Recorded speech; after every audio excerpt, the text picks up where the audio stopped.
কি এটা ছোট হলেও একটা আয়োজনটা বড়। বসতি দিবসের শুধুমাত্র বিষয় এবার তারুণ্যকে ঘিরে আর কি।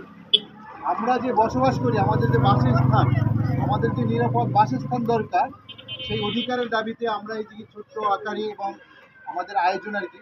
আমরা জানি যে নগরে যারা আমরা বসবাস করি, বিশেষ করে আমাদের বাসস্থানগুলো স্বাস্থ্যসম্মত নয়, এবং একই সঙ্গে আমাদের বাসস্থানের যে জায়গাগুলো সেগুলো আমাদের যখন তখন ভেঙে দেওয়া হয়।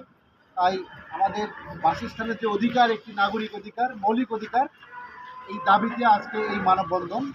আজকে আমরা সকল সিটি কর্পোরেশন বাংলাদেশের যে প্রতিনিধি তাদের এই মানববন্ধনের মাধ্যমে জানাতে চাই যে আসলে আমাদের এই নগরে যে বসবাসের অধিকার, নিরাপদ বাসযোগ্য নগরী যে দাবি আমাদের, সেগুলো বাস্তবায়িত হয়।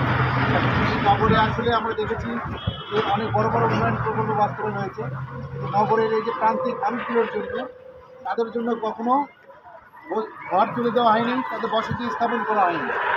তাই আমাদের নিয়মিত যে দিবসগুলো, যে আয়োজনগুলো, আমরা ছোট হলেও বড় হলেও আমরা নিয়মিত আয়োজন করব আগামীতে, এবং আগামীতে আমরা ধীরে ধীরে এই বসবাসের যে অধিকারগুলো সেগুলো আমরা আয়োজন করার চেষ্টা করব।